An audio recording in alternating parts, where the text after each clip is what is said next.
I don't need to argue with you about that. Pero But you ang don't need sinasabi to, ko lang excuse me, sandali po. You don't need to tell the committee what the rules of the Senate are. Well, I'm just citing Just po. answer our question. You don't My need to answer cite, po it's not is necessary. that document is only evidence of its existence. Pero para patunayan po yung katotohanan na nakalasaad sa dokumentong yan, dapat meron pong testigo na nakakita ng ginawa yung dokumentong yan, o di naman kaya testigo ng gumawa ng dokumentong yan, o di naman kaya yung testigo na pumirma ng dokumentong yan. Actually, as I said earlier, excuse me, excuse me, no, Ma'am, excuse me no, kasi... no, excuse me, Attorney Roque. I'm sorry, madam, but I am a Yes, it's all resource right. person invited. Yes, you are. I was Wait, asked let me to finish. answer. Yes, you Hindi already ko po answered in maintindihan, excess. kapag gusto niyo Sandali akong po. tumigil, papatigil niyo ako kapag ako nag-explain.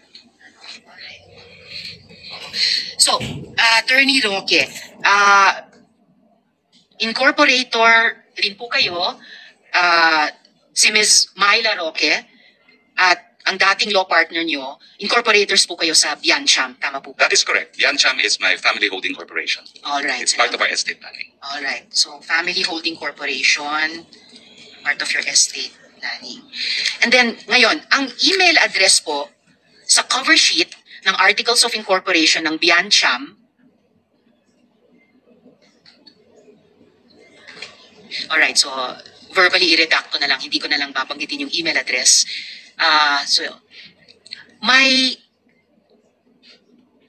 Isang observation sa kaninang pagtatanong, may layers ng ownership ang kumpanya ang bahay, pero lumalabas na kayo rin ito.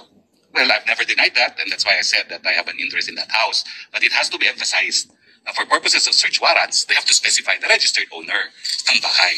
Kaya nga po, una-una, dinideny ko po na na-raid yung bahay ko, dahil wala pong search warrant doon sa nangyari. Ang meron lang po, mission order at pag-aresto ng Bureau of Immigration sa dalawang Chinese nationals. So mission order po ang nag-cover ng raid? Hindi po raid. Sorry. Apprehension po. Kasi ang raid po, wala pong search warrant at may abogado naman po yung mga foreigners na nakatira ron, hindi po sila pinapasok because under the Constitution and the Bill of Rights apply also to foreigners, hindi po sila po pwedeng pumasok na walang search warrant. Briefly, Attorney Roque, I'll leave you to just ask a related question sa BI. Mission order lamang daw ang dala at walang warrant. Can you educate a non-law enforcer like me? Yes, Madam Chair. We confirm na during the arrest, the BI used the mission order. Wala pong search warrant. Walang warrant of arrest. Alright, so apprehended yung dalawang tao at nasa custody ngayon ng PAOK. Yes, Madam Chair. Alright, salamat po. Back to Attorney Roque. Can I Yes, confirm lang po na your wife, Ms. Myla Roque, is the managing director of Biancham since 2015, ayon sa annual report ng Pag-ibig. Well, she was with Pag-ibig and she was managing director of Biancham, but she resigned. She resigned. Po. I cannot remember exactly when, but as I said, we filed an application to be part of the AFAP property and we appended a feasibility study. Meron pong malicious report sa media making it appear na yun ang kinikita na namin. Ayan po ay feasibility study. The requirement po yan ng AFAP kung kayo po ay mag-apply para maging kabahagi ng teritoryo ng AFAP. So dahil po doon, ayaw ng misis ko yung ganyang mga kontrobersiya, sabi po niya, I want out. At kaya nga po, ang nangyari po dyan, talagang nag-withdraw din kami dun sa project na yan because my wife said, I really want out, I want my privacy. No? At yan po ang dahilan kung bakit nagkaroon po ng change of ownership. At yan din po ang dahilan kung bakit recently, we are now taking moves to reclaim Biancham. No? Except that my wife really says, I want out. And that's also why we are contemplating even a separation of property para malinaw na hindi siya may involve sa aking mga business undertakings. The decision was made also because we had business reversals in a solar project kung saan dun ko po iniinganyo yung Whirlwind company, no? And we lost substantial amount of money in that business transaction. Alright. Hanggang kailan managing partner yung asawa niyo sa Biancham? Sandali lang po yan because yung investment po namin dyan sa First Bataan actually, and that was the controversy, was before I became congressman. And the controversy came out when I was a newly elected congressman, and that's when she verbalized that she wanted out dahil ayaw niya. Anong taon po yun nung naging rep siguro kayo? 2016 po ako naging rep. So po ako nung 2016 elections. So she would have been managing partner for at least 1 year. From 1 year lang po 2015 to yan, hindi po 2016. nagtagal siya because she really wanted out. In fact, she wanted out of all my business transactions because gusto po niya maging pribadong individual. Alright. But gaya ng ipinakita kong Articles of Incorporation, List of Incorporators kanina kay Mr. De La Serna, may incorporators na nakalagay doon, isa rin po si Ms. Myla Roque. Yes, so that's Alright. what the document says po. Hindi po yan dinideny. So just to summarize, yung house,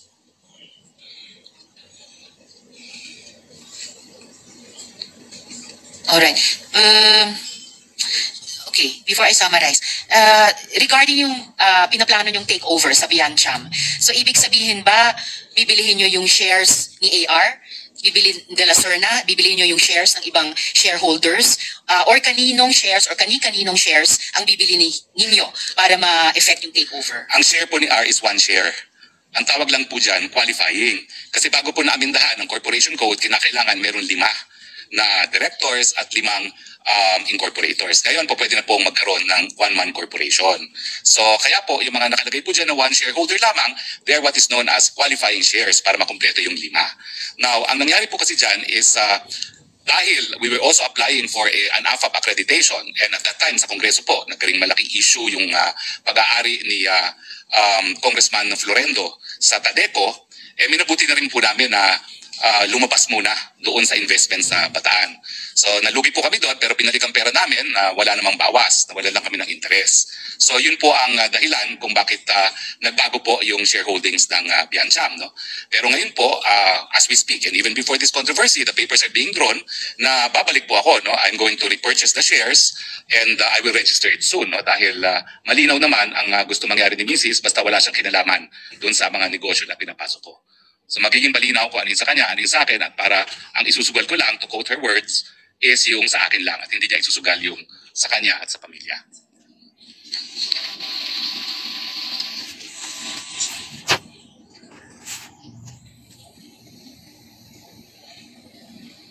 So, ibig sabihin po, i-buy out nyo sina Mr. De La Serna at yung iba pang shareholders para maging one-person corporation na yung Biancham. Sa inyo na po. Well, actually, napirmahan na po nila lahat ang mga dokumento no, papunta sa akin. Pero hindi pa po kami nagdonotaryo kasi inaayos pa. No? So, hindi naman po one-man corporation yan. Dahil sa totoo lang, kukuha rin po ako ng mga partners. So, magkakaroon din po kami ng reallocation pero mangyayari po ay babalik talaga po ako dyan. So, just to summarize, yung bahay na naging subject ng mission order para ma-apprehend yung 2 tao na associated sa Pogo Hub sa Bamban, that house is owned by PH2. PH2 is owned by Biancham and your wife was managing director for about a year of Biancham. Yes po. Alright, Yes. so we will just do more research on that. And because it is owned by PH2, Madam Chair, corporation under the laws approved by Congress have separate personalities from the individuals constituting the corporation. Sige po. So those are my questions. No, sorry. So just to continue, Attorney Roque. So even after the testimonies of Chair Tenco and Attorney Fernandez, minimaintain nyo pa rin po ba na hindi kayo lawyer ng Lucky South 99 o kahit anong POGO for that matter? I confirm that 100%. And the reason po is, dala-dala ko po ngayon ng mga dokumento. Alam niyo po, ang attorney-client relations, kinakailangan po yan magkasundo ang partido. Because it is the highest fiduciary relationship. Kaya nga po yung tinatawag na attorney-client privilege, biski dito po sa Kongreso, hindi nyo mapapakontep kapag na-invoke yung attorney-client privilege. At sa totoo lang Within po, certain limitations, of course. at sa totoo lang po, sana kinuha po ako ng Lucky Star na abogado. Bakit po? Dahil yung raid sa PORAC, unconstitutional po yan. Nag-raid po sila, kumuha sila ng warrant of arrest galing sa Bulacan judge outside of jurisdiction. Excuse me, sige. Well, Hindi natin inimbestiga yung raid. We are investigating Yes, ma'am. the But I'm POGO. just saying, So, kasi- please just make your Yeah, ma'am, answer mabilis to lang this po. short. Kasi Yes. it was actually just a yes or no Ma'am, question. ma'am, let us be fair because you have been insinuating I am a lawyer for Lucky South. That is why. Excuse me, the chair has not been insinuating anything. The chair and the members of the committee have been asking questions based on the testimonies, sworn testimonies of PAGCOR Chair Tenco, Attorney Fernandez of PAGCOR, and other resource persons. So the resource person will not impute any insinuation to the chair. Will please just answer the questions that the chair has given the resource person. Okay, Your Honor, then, leeway to answer in the questions. interest So of please answer fairness, properly. may I be allowed to dispute then the statement of the prior resource persons. We will get to that in the Okay, course so of the question again, testimony Madam there. Chair, is Do you maintain na hindi kayo abogado ng Lucky South 99 or any POGO for that matter? I maintain as an officer of the courts and under oath before the Senate of the Republic of the Philippines that I have never acted as legal counsel for Lucky South 99 or for any other POGO. Alright. Pero tama naman pong totoo na nakipag-meeting kayo sa PAGCOR tungkol sa POGO sa PORAC. Yes or Totoo no? po yun, nakipag-meeting ako, but as I said, ang aking kasama po ay kakilala ko bilang Whirlwind Corporate Secretary, and I have documents in my possession which I would like to submit now to the Senate. Yes, Kasi iba please po do yung that. Thank usap-usapan you. lang, iba kapag notaryadong dokumento. Okay. And definitely, yung pagtestimonya ng ibang mga resource persons ay hindi rin lamang usap-usapan at may mga sinasubmitting dokumento. Otherwise, the committee would not bother inviting them again and again to Madam, meetings. Excuse me. I just like to ask the next question. So, ang topic ng mga meeting at pag-uusap nyo sa PAGCOR, and in fact, mga pag-follow up nyo sa PAGCOR, ay utang ng Lucky South 99, ng mismong POGO. Tama po ba? Tama po yun. Alright, salamat. So, hindi lang talaga Whirlwind, Lucky South 99 din. Pwede ba So, ako mag-explain? Pwede naman po. Okay, kasi po ang Whirlwind is not only the lessor, they're also the service provider. Now, I appeal now to the officials of PAGCOR. Siguro kayo pong mag-explain kung anong ginagawa ng service providers, including Chair Andrea Dominguez, because I had that opportunity to work with her. Domingo, no? Ang service providers po, sila talaga ang nagbibigay ng lahat ng kinakailangan ng mga POGO operators, kasi POGO operators po, lahat yan Chino. Hindi po yan nag-i-Ingles. Kaya nga po meron sila mga representative sa PAGCOR. Dahil sila mismo, they have no ability to communicate dahil nag-establish na nga sila ng mga independent POGO hubs. So ang pagkakaintindi ko po talaga, trabaho po ng service provider na magbigay ng serbisyo sa kanilang mga kliyente. Alright, Attorney, salamat. The committee will ask further questions sa PAGCOR. Balik na lang po tayo dito sa Lucky South at PAGCOR, no? Ang sabi po nyo, you did not authorize the use of your name in the organizational chart. That was submitted as an official attachment by Lucky South 99 to PAGCOR. So, kasalanan po yan ni Cassie Linong, tama ba? Hindi po. Kasalanan po yan ng kung sinong gumawa. Sino Dahil ang wala gumawa? naman pong establishment. Gumawa po niyan, Lucky South. Yes. Dahil sila po nag-apply. Na si Cassie Linong ang isang doon. Wala ang po pa boss tayong doon. ebidensya na nagpapakita kung sino nag-submit talaga ng mga dokumento, but PAGCOR can confirm kung sino talaga nag-submit ng mga dokumentong yan. Okay, we will ask PAGCOR that again later. We asked them before. Basta ang malinaw po sa komite ay yung organizational chart na yan na may drawing, may box na legal, na nandun yung pangalan nyo, was one of the official attachments sa submissions ng Lucky South 99 sa PAGCOR. And sabi nyo nga, ang tawag nito, yung obligasyon ng POGO na Lucky Star sa PAGCOR ang pinag-uusapan ninyo sa PAGCOR. So, due diligence, bilang abogado, doon sa mga diskusyong iyon, alam nyo kung ano yung mga dokumentong sinumite, alam nyo yung mga official attachments na nakalagay doon. Did you confront Cassie Linong about this? Or kinasuhan nyo pa siya na kung bakit nandun yung pangalan nyo sa organizational chart? Madam, nagagalit po kayo dahil sinasabi nyo, binibigay ko ng mga salita ang inyong bibig. Pero right now, Hindi you naman ako already assume... nagagalit. Sinasabi ko lang wag niyong gawin Oh, yun. pero ngayon po, sinabi nyo, you again insinuated that I had anything to do with the document. Ayan nga po sinasabi ko. As far as I know po... Attorney, please stop using that offensive verb insinuating. I am a very plain speaker. Okay, I'm Pwede nyo sorry. lang, it's all right. Pwede Okay. nyo lang sabihin mali yung fact na Mali po. sinasite, tinatanggi nyo yung sinabi ng ibang resource person. Paano na pong nag-insinuate? Kasi dire-diretso na pong mag-usap. Okay, so please tell the committee, kinonfront nyo ba si Cassie Linong or kinasuhan nyo ba siya? Bakit nandyan yung pangalan nyo sa Well, organization? unang-una po, nalaman ko lang na nandun ang aking pangalan nung nag-hearing po last time dito na sinabi ni Chairman Altenco. Pero bilang abogado and naging professor ng constitutional law, I'm familiar with the rules of the Senate. And the Senate says that in proving facts, the rules of court apply in the suppletory character. I don't need to argue with you about Opo, that, attorney. pero But you ang don't need sinasabi to, ko lang excuse me, sandali po. You don't need to tell the committee what the rules of the Senate are. Well, I'm just Please citing just po. answer our question. You don't My need to answer cite, po it's not is necessary. that document is only evidence of its existence. Pero para patunayan po yung katotohanan na nakalasaad sa dokumentong yan, dapat meron pong testigo na nakakita ng ginawa yung dokumentong yan, o di naman kaya testigo ng gumawa ng dokumentong yan, o di naman kaya yung testigo na pumirma ng dokumentong yan. Actually, Pag as wala I po said yan, earlier, excuse hindi me, po excuse siya me. po No, pwede. excuse me. Ma'am, excuse me kasi...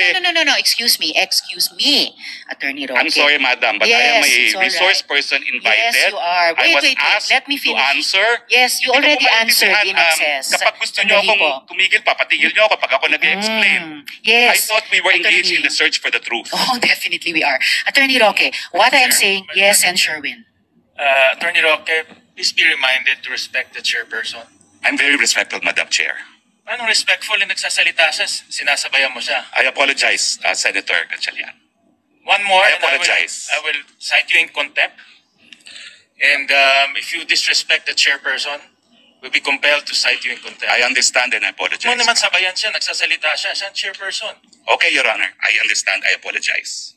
Salamat, Sen Sherwin. At salamat, Attorney Roque, sa apology niyo kay Sen Sherwin. All I'm saying is, there is no need for any resource person to cite the rules of the Senate to a Senate committee. We know that.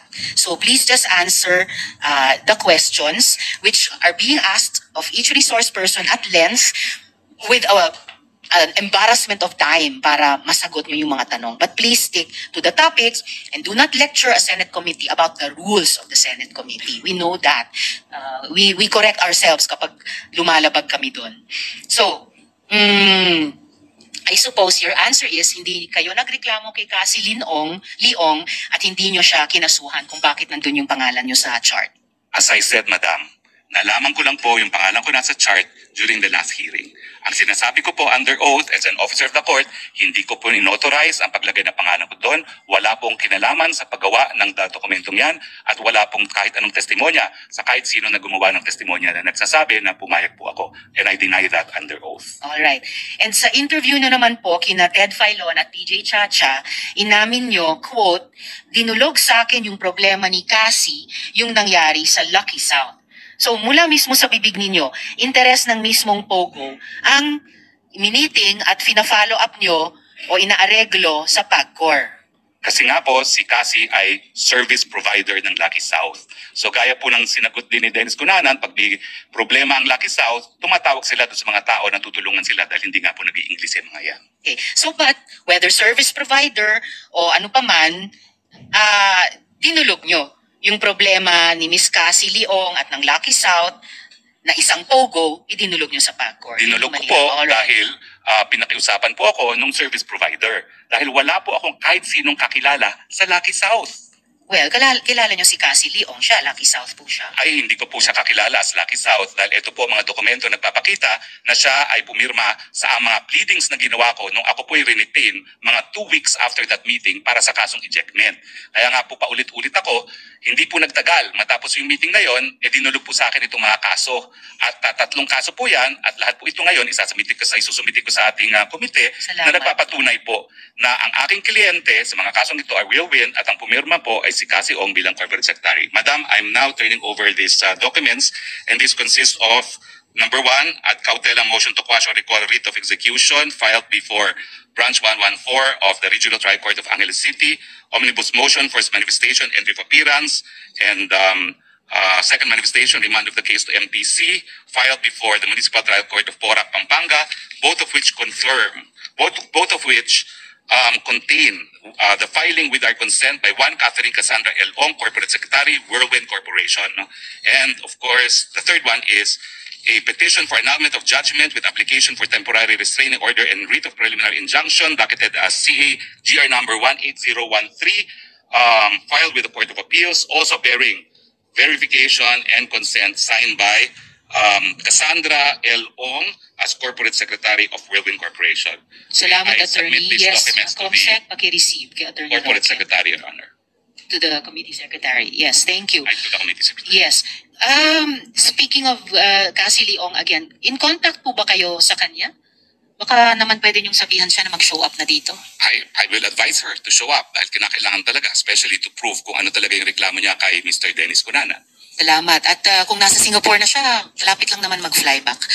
Ngayon, Attorney, Lucky South has had issues of criminality and illegal activity since 2021 and yet pinacilitate nyo itong problem-solving session sa PAGCOR. Ma'am, ang totoo po dyan ay again, PAGCOR should be the one to clarify this.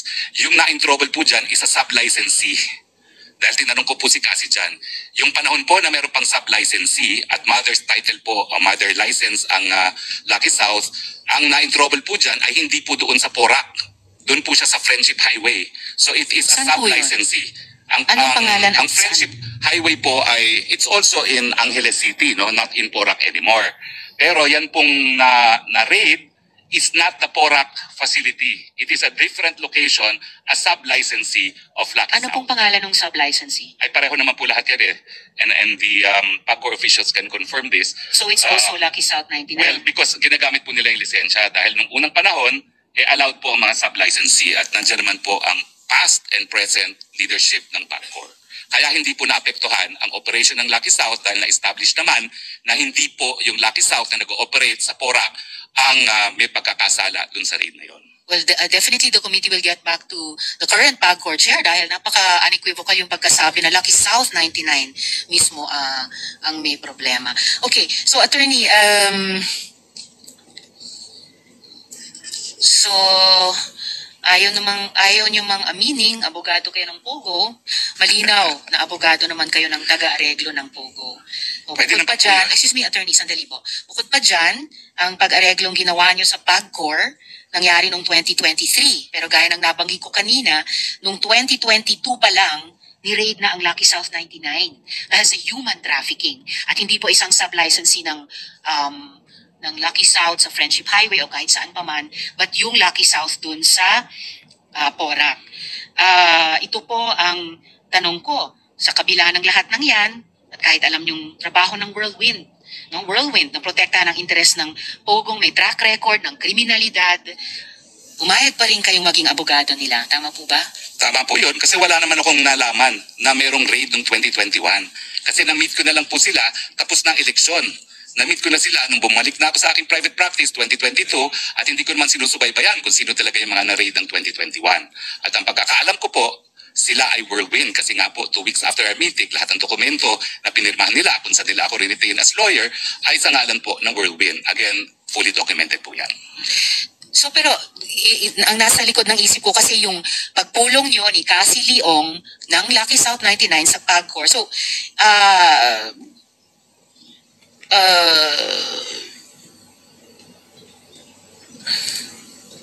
inaamin nyo po ba na ang pag-areglo nyo sa PAGCOR ay para sa Lucky South 99 at hindi para sa Whirlwind lamang? Hindi po. Ang aking tinulungan po ay Whirlwind. Kasi noong nga panahon po yan, hindi ko nga po kakilalang Whirlwind bilang isang kliyente. Kakilala ko po sila dahil iniinganyo ko sila mag-invest sa mga energy projects. So yung pagsama ko po sa kanila, well, if we go by the Supreme Court definition of attorney-client, yes, meron pong attorney-client relation, pero it was more of an accommodation. Wala po kami engagement, hindi po ako bayad doon. Nagkaroon lang kami ng engagement 2 weeks after dahil nga po dito sa ejectment case na nangyari. So kumbaga, that was part and parcel of my effort to entice them to invest into projects that I'm pushing for renewable energy.